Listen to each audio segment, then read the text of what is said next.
नमस्कार दोस्तों, मैं Shweta Tiwari BEd second year की छात्र अध्यापिका हूँ। मेरा बीएड कॉलेज का नाम है आर.के. बीएड संस्थान तनपुरवा गढ़वा। वहाँ की मैं छात्र अध्यापिका हूँ। तो विषय है मेरा हिंदी। तो हिंदी विषय का आज मैं लेसन प्लान आप लोग के बीच आई हूँ। तो पाठ योजना संख्या 16 तक आप लोग को पूरा वीडियो दे चुकी हूँ लेसन प्लान का, और आज है मेरा पाठ संख्या 17। ठीक है, तो प्रकरण है मेरा वीणा वादनी वर्दे। क्या है? वीणा वादनी वर्दे। छात्र अध्यापिका का नाम है श्वेता तिवारी और विद्यालय का नाम है, यहाँ पे दिया जाएगा आप जिस विद्यालय में इस लेसन प्लान को लेकर पढ़ाने जाइएगा। और कक्षा है यहाँ पे 8 क्लास और क्लास है 1 अवधि है 45 मिनट। तो दोस्तों, आप लोग को मेरा वीडियो अगर पसंद आएगा तो ज़रूर लाइक कीजिएगा, सब्सक्राइब कीजिएगा एंड बेल आइकन को ज़रूर दबाइएगा। तो आइए, लेसन प्लान में सबसे पहले जो मेरा लिखाता है वो प्रकरण। तो प्रकरण क्या है मेरा? वीणा वादनी वर्दे। और जो इसे नेक्स्ट पॉइंट जो लिखाता है वो सामान्य उद्देश्य होते हैं। इस वीणा वादनी वर्दे के बारे में छात्र इसकी जानकारी है या नहीं है, और इस प्रकरण को बताने का उद्देश्य मेरा क्या है। तो फर्स्ट पॉइंट है बच्चों में हिंदी विषय के प्रति रुचि जागृत करना, और सेकंड है बच्चों को कल्पना शक्ति का अवसर प्रदान करना, और थर्ड है बच्चों को धारा प्रवाह गति तथा शुद्ध उच्चारण के साथ कविता पढ़ना सिखाना, और फोर है बच्चों को हिंदी कविता के माध्यम से उनका मानसिक विकास करना, और 5 है बच्चों को कविता का रस स्वादन कराना। ठीक है, और जो मेरा नेक्स्ट पॉइंट होता है मेरे विशिष्ट उद्देश्य। तो विशिष्ट उद्देश्य में भी 1 पॉइंट जो है, बच्चों के अंदर अज्ञानता रूपी अंधकार समाप्त होगा तथा नवचेतना का प्रकाश होगा, और सेकंड है बच्चों को इस काव्य रूपी प्रकाश से नई गति नई दिशा प्राप्त होगी, और थर्ड है इस ज्ञान के प्रकाश से बच्चों के अंदर की बुराइयां समाप्त हो जाएगी। और इसके पास जो नेक्स्ट पॉइंट है वो है शिक्षण विधि। क्या है?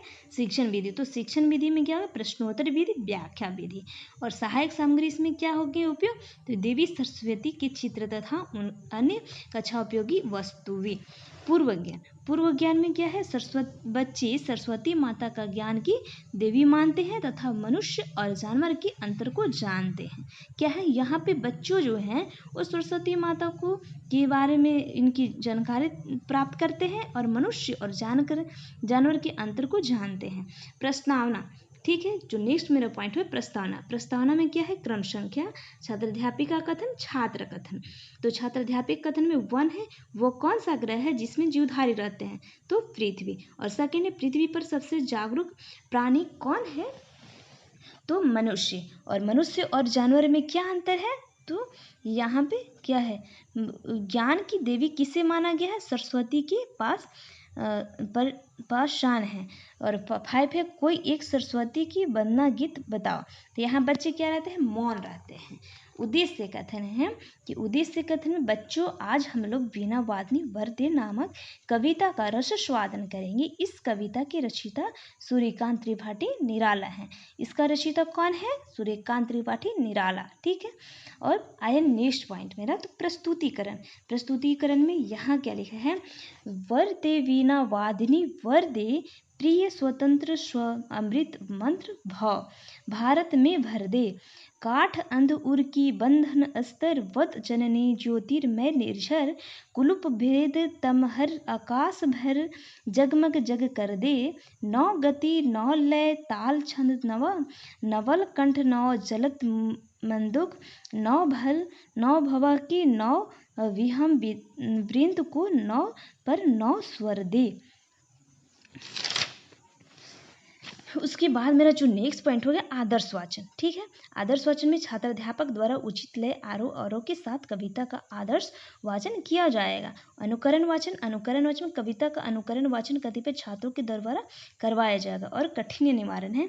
कठिन निवारण में शब्द है, तो शब्द क्या है? तो रवा मतलब क्या होता है? इसका अर्थ क्या होता है? ध्वनि। अमृत मतलब ऐसे महत्व को अमृतत्व की ओर ले जाएं। और थर्ड है अंध उर मतलब अज्ञान पूर्व हृदय। कुलुस मीन्स क्या होता है? मलिनता, पाप। मंत्र रवा मतलब होता है गंभीर ध्वनि। और विहंग वृंद मतलब होता है पक्षियों का समूह। और नेक्स्ट पॉइंट जो मेरा है सस्वर वाचन। तो सस्वर वाचन में कतिपय छात्रों के द्वारा कविता का सस्वर वाचन करवाया जाएगा।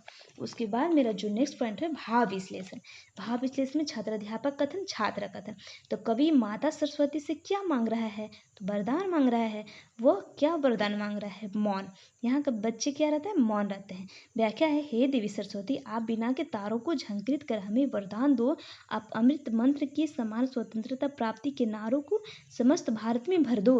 प्रश्न है, कवि कैसे बंधन से मुक्त होने के लिए प्रार्थना कर रहा है? तो यहाँ पे बच्चे क्या रहते हैं? मौन रहते हैं। तो कवि व्याख्या है, कवि कहता है, देवी आप ज्ञान ज्योति से संसार में व्याप्त अज्ञान रूपी अंधकार को हटा दो और पाप आदि दुर्गुणों से रहित इस संसार को नए प्रकाश से जगमग कर दो। कवि अपनी कर्ण से कैसी वाणी की कामना देवी सरस्वती से कर रहा है? तो यहाँ पे बच्चे मौन रहते हैं। फिर इसका व्याख्यान छात्राध्यापक करते हैं, हे देवी सरस्वती, आपके नवीन अकाव्य रूपी प्रकाश से हमें नई गति, नई दिशा का बोध हो। हमारे कंठों से निरंतर बादलों के समान ही गंभीर वाणी फूटती रहे, जिससे संसार के सभी प्राणियों को सुख और शांति की प्राप्ति हो। हमारे गीत नवीन पक्षीगण ये हमारे समाज इस प्रकाशवान आकाश में नई विचार रूपी पंखों के सहारे दूर दूर तक उड़ान भरे। उसके बाद मेरा जो नेक्स्ट पॉइंट होता है आदर्श वाचन। आदर्श वाचन में छात्राध्यापक द्वारा किया जाएगा। अनुकरण वाचन कतिपय छात्रों के द्वारा करवाया जाएगा।